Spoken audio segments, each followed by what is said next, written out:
Oh, good afternoon, everybody. I'm glad to see such a large amount of interest in this issue. It's really important.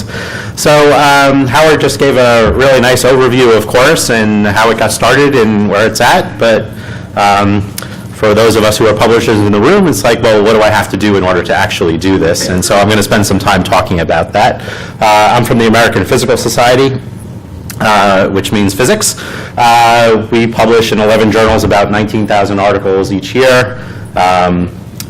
We actually are a little bit unique, I think. We're kind of that medium scale publisher. We're big enough to do a lot on our own, and in fact we actually host our journals on our own platform. We have our own submission server, we have our own peer review system, so this has enabled us to do a lot of things, which I'll show some the things for the Chorus pilot just to demonstrate the range of things that Chorus can provide. But I'm going to talk more generally because the APS case doesn't necessarily match what everybody else is going to do. So I'd just like to highlight the issues that, as publishers, you need to consider when you're implementing Chorus. We use multiple typesetting vendors. I'll talk about that, why that's important in a little while. Just mentioned we've migrated to JATS. That's not a requirement for Portico, for Chorus, but I just wanted to highlight that some of the things that we're doing is being standardized into things like JATS so that you don't have to reinvent the same thing over and over again. And we're already archiving with Portico, which, as Howard just emphasized, is a really important part of being a good community, a member of the community, and just fulfilling the archiving parts of the OSDP memorandum. So Howard talked a little bit about this, the simple guide, kind of short bullet points that he had at the end there about the different things that you need to be able to do. So the things that you need to really put some thought and consideration is how are you going to go and collect the funder data? As Howard said, we are everybody is using the FundRef registry, which was originally formulated by Elsevier, and then it's been more or less donated to Crossref, and they actually work in partnership to grow the FundRef registry. Back in the end of last year, it had about 2,000 entries in it, and the upcoming release will have 7,500 entries in it, and that doesn't include alternatives. So there's probably about 20,000 different things in there. So, but there's about 7,500 from the entire world unique identifiers in there. But the question is, as a publisher, our job is to gather data, curate that data, and then make it flow through our systems and make sure it gets to where it needs to go. So we need to talk a little bit about that.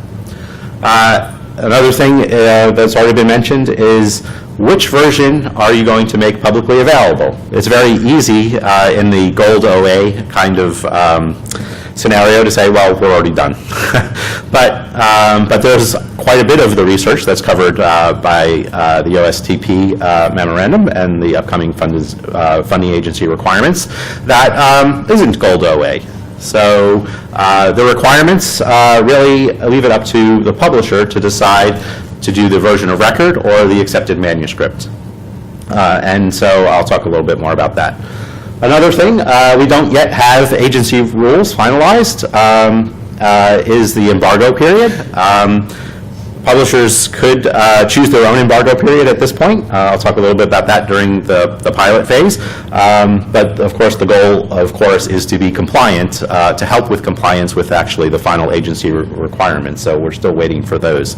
But of course you could also make things available ahead of any embargo period as well. Finally, an additional thing is licenses. As Howard pointed out, it's important for us to be very upfront with the agencies and also the research community to clearly define how the material that we're making publicly accessible can be used in research. What are the reuse things? How can it be used for text data mining and things like that? And this is actually part of the metadata, as Howard mentioned, that also is part of Crossref. So we're very dependent on Crossref. So I'll talk a little bit more about that. And finally, the archiving solutions. Portico and Clocks are the two most popular things, and Chorus is working with them to come up with service level agreements and things like that. Some publishers do both. There are other possibilities. During the pilot project with the Department of Energy, they set up a third-party archive that the pilot publishers participated by depositing our material there. So there's still work being done there.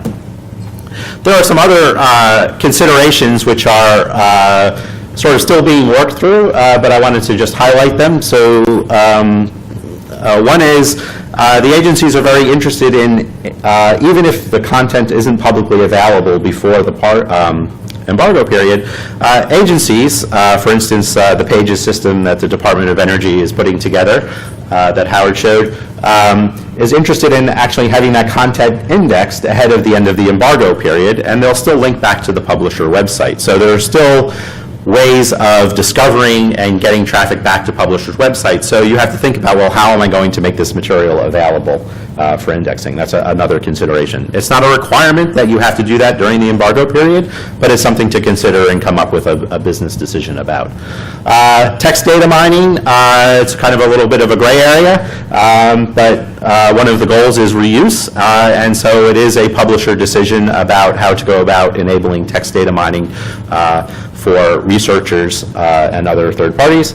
And of course, the metadata that you can deposit into Crossref enables you to help researchers access that information as well. And so that's another part to consider. Another consideration is also when to update the Crossref metadata. Do you do it before the embargo period, even though the URLs may not actually be functional till the end of the embargo period, and things like that. And those are implementation details, but I wanted to just throw out like a flavor of some of the things that are being actively discussed in addition to the more straightforward considerations. So just focusing in on funder data. So as I mentioned, it's Crossref's FundRef registry is sort of the linchpin of that. We've been working with, they've been working with agencies to make sure in the U.S. that the hierarchy of different offices and programs from the agencies actually match up with what the agencies have. There's still work being done on that. So Howard gave an example of one way to go and collect this metadata. So one is to, in your manuscript tracking system, whether you build it yourself or you use a third-party vendor, is to ask the researcher at the time of submission to basically pick from the FundRef registry their information. Sometimes there will be entries that aren't in the FundRef registry, and that's one way. Another way to do it, one that works particularly well, I think, in our journals in physics, is that all of our articles have a standard acknowledgement section. And in fact, since 2005, we've been capturing a lot of the U.S. funding agency metadata, just because that's always been in our acknowledgments, and we had an earlier project with the Department of Energy. So we actually have about 10 years worth of that data for certain agencies. But then, of course, as publishers, we want to make sure that we have high-quality data. So how do you do that? If you're going to collect information from authors up front during the peer review process, do you need an internal process or have another vendor that you use to help QC that data?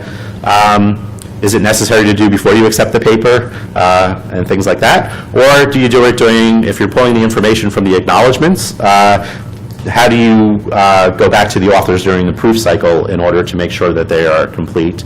And so a lot of this is going to be about educating authors, right? You would like to have the acknowledgments be complete, or some section of the paper have the complete funder information and things like that. This is another example. This is not from the APS, but of another similar kind of entry box where you try and collect funding funding information from the authors at the time of submission. The publisher, who I stole the slide from, one of the things that they saw was that there was an error rate of up to 20% of the information that was being entered by authors, meaning that they were picking the wrong entry from the FundRef registry. They were typing too fast, so the auto-completion didn't work, or they were just picking, there's a Chinese National Science Foundation, there's a Swiss National Science Foundation, there's a US National Science Foundation, and so how do you make sure you get the right one? And the reason the slide is up here is really putting very carefully worded author instructions helps immensely in this area. But there is still a fundamental need to somehow QC that at some point in the process to make sure that it's complete and that it makes sense. You can see this is a publisher that's also checking against the acknowledgement section.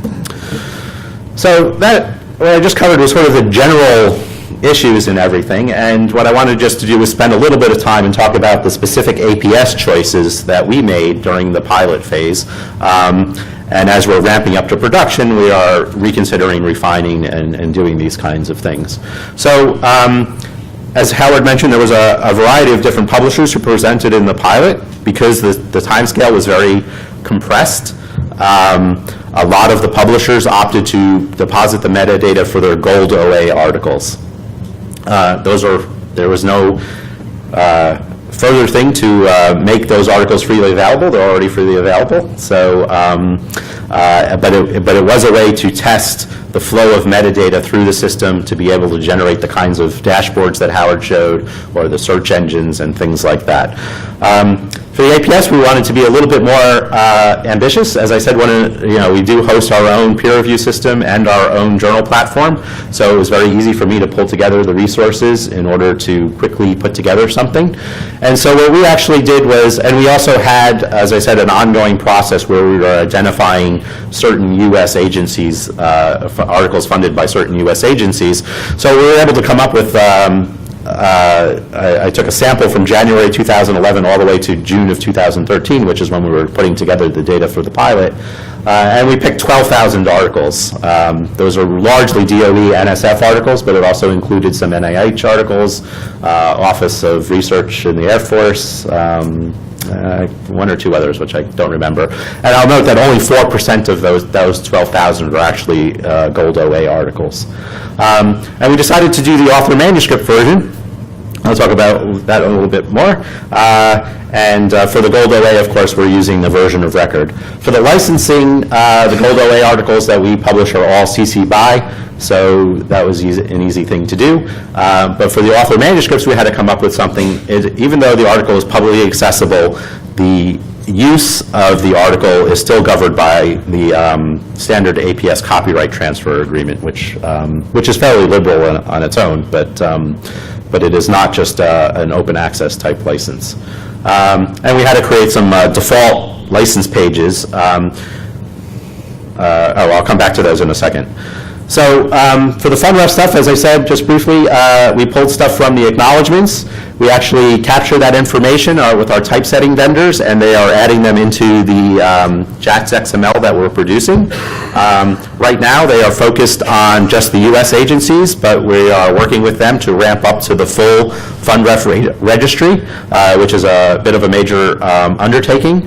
We do need to close that loop with authors to double check this information, so we're working with our vendors again to put the proper queries into the author proofs. We are still evaluating whether we want to invest the resources to add it to our submission system. And basically we'll want to see how well it's going to work with the acknowledgements thing before doing that. I think because the size of the FundRef registry and that is so international that we may actually have to do something in the submission system to get it from the authors, but I'm not sure yet.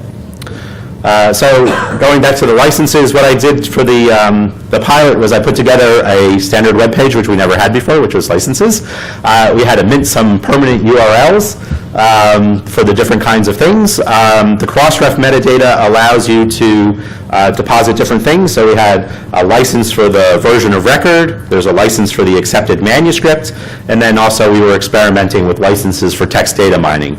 Now, we didn't do anything radical here. Our license for text data mining is, well, you need a bilateral agreement with us at this point, and we have a very easy way for researchers to do that. I would say in physics right now, text data mining is not.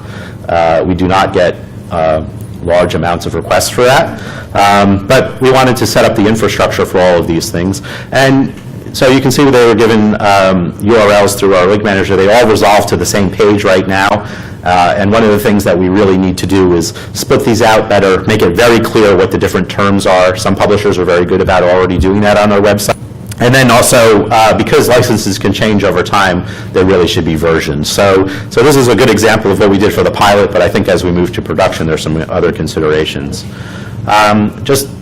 Since we were really the first publisher to do the accepted manuscript thing, implementation, and we had never made accepted manuscripts publicly available before, so there was a list of things that we had to deal with, and I just mentioned them because they may apply to you. One is we used to stamp our PDFs that we were sending out to referees that they're not for distribution and they're only for review. So we had to scrub. You don't want that to be in the version that's publicly accessible, so we needed to scrub those kinds of things. We also had things like manuscript tracking numbers, which are semi-secret because they give pathways into the peer review system. So we had to scrub those out. We needed to take those 12,000 accepted manuscripts and upload them into our asset management system and also give them a public access start date. We had to adapt our authentication system to allow access to these assets, but also what we chose to do for the pilot was we felt that for our subscribers, we really didn't want to serve up the accepted manuscript. That's fine as what's for the general public, but we really want the version of record. We think that that's the better version of the article, and that's what we wanted to make available. So for our authenticated subscribers, we actually don't even show them the accepted manuscript. That's still under consideration, but that's the decision we made for the pilot. Of course, and then the other problem we learned after about an hour was that Google will quickly index everything that you have on your website, and again, that was going to interfere with how our results show up in Google Scholar and things like that, so we had to shut that off so that you are still indexed. Our version of record is really what's primarily indexed in Google Scholar. And then we added a cover page. I'll come back to that in a second. A cover page with the actual publication information and the DOI to the accepted manuscript. I'll show that in a second. So just briefly, our implementation, really, if it's before the embargo period or if you're authenticated, you get a nice, at the bottom of the abstract there, it says this article is part of the Chorus pilot, just to let you know. This is part of, it's covered. And then after the embargo period, we still had a sliding window, so this was a paper that was in March, so this actually was available, but we, as I said, we put in articles up to June 2013. We're not at a year there, so there are still articles that are becoming publicly accessible over the rest of this month in June, actually, and that's been true since the pilot, since August. So we've been demonstrating that we have this sliding window and that articles just automatically keep coming in, and the Department of Energy has been very good about checking that and letting us know if there's any issues. But I wanted to show what we have is an additional link that says you can download the accepted manuscript because it's part of the Chorus thing. This is an example of the cover page. We put the APS logo on it, we put the Chorus logo on it, put a little statement. Titles and author names sometimes changed late in the production process and things like that, often with the editorial review, of course, but we want to make sure we have that definitive list, and it's really important to have the DOI, which would, of course, wouldn't otherwise be there. Just in conclusion, some of the active issues that we're still looking for is some of the agencies are interested in making publicly accessible the work by their direct agency employees. That is different than work that's funded often by the agencies themselves. Our primary partner in Chorus at this point has been the Department of Energy, and most Department of Energy labs actually, they are not Department of Energy employees, so this hasn't been an important issue. But if you go and talk to NASA or somebody like that, it's a very important issue. So we're working with the Crossref FundRef team and others to work out the requirements for this, and we really would like to see the final agency requirements for this as well. Different licensing and different resource URLs for different intended uses. So you have at least, we've been working with Crossref to make it a little bit more refined about what licenses and URLs you have to give out and stuff, because you have the sort of typical, well, I'm a human, I'm going to click on the DOI, I'm going to land on a wrapper or a landing page and then be able to choose which version is accessible to me and which I'm interested in. But you want to be able to, if we're going to want the agencies to be able to come in and index the content, then we want to be able to give a different URL perhaps, that one that doesn't have to override our authentication system or doesn't have to require us to worry about robots and controls that we have on our journal platform. So we want to segment out that traffic. So that's another issue that we've been working on. And finally, the agencies related to agency indexing and everything, Chorus should be able to provide an easy way for the agencies to create just a single bilateral agreement with Chorus and say, look, this is the IP ranges that we're going to come in from, and then the publishers say, oh, I see your, go to Chorus and say, oh, these are IPs that we should allow indexing or harvesting coming in from because these are from the agencies and we can enable that. So Chorus, there's a whole set of services that Chorus can develop, and those are things that we're working on. I forgot about this slide. So as I said, APS doesn't depend a lot on vendors. A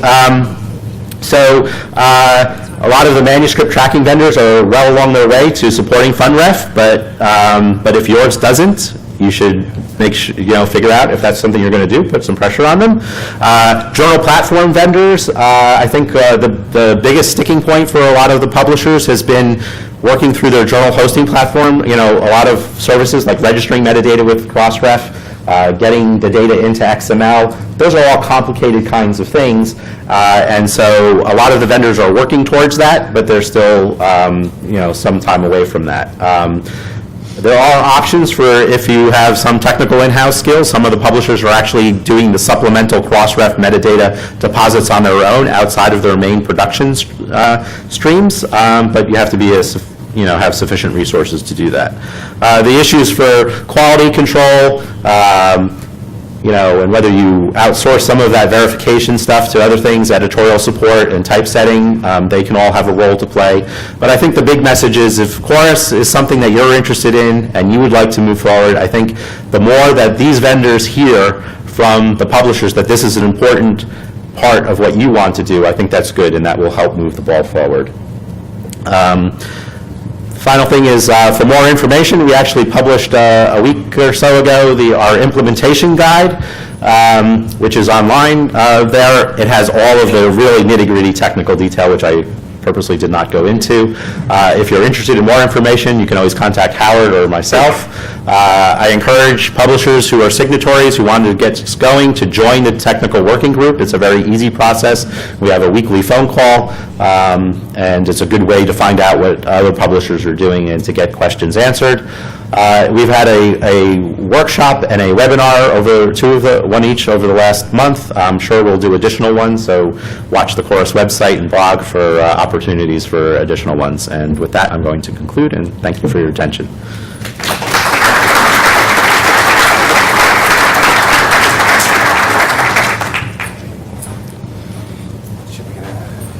All right, so Linda Plunkett is up next to talk about share. Let's see if we can get you.